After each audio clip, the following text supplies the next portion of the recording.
Manufacturing vs. after-sales service parts pricing refers to the aspect of service life cycle management that deals with setting prices for service parts in the after-sales market. Like other streams of pricing, service parts pricing is a scientific pursuit aimed at aligning service part prices internally to be logical and consistent, and at the same time aligning them externally with the market. This is done with the overarching aim of extracting the maximum possible price from service parts and thus maximize the profit margins. Pricing analysts have to be cognizant of possible repercussions of pricing their parts too high or too low in the after-sales market. They constantly have to strive to get the prices just right towards achieving maximum margins and maximum possible volumes.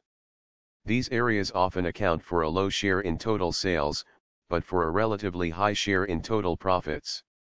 It is important to understand that the after-sales supply chain is very different from the manufacturing supply chain, and hence rules that apply to pricing manufacturing parts do not hold good for pricing service parts.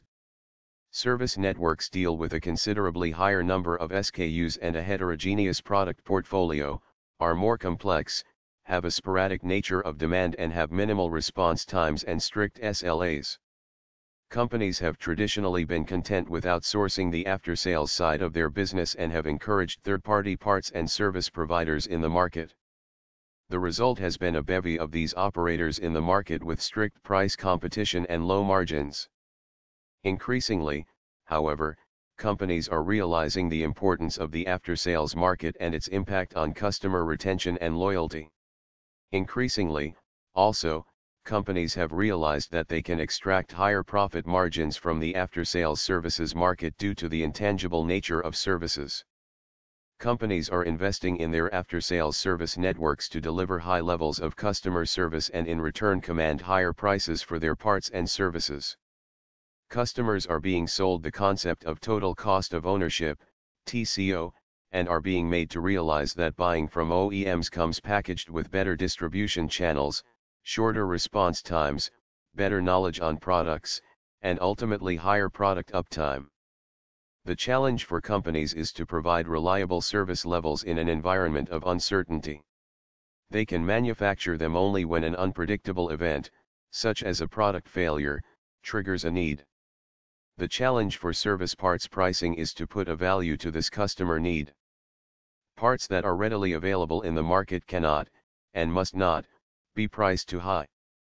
Another problem with after-sales market is that demand cannot be stimulated with price discounts. Customers do not stock up service parts just because they are on discount. On the upside, the fact that most service parts are inelastic means pricing analysts can raise prices without the adverse effects that manufacturing or retail networks witness. These and other characteristics of the after-sales market give service parts pricing a life of its own. Companies are realizing that they can use the lever of service part pricing to increase profitability and don't have to take prices as market determined.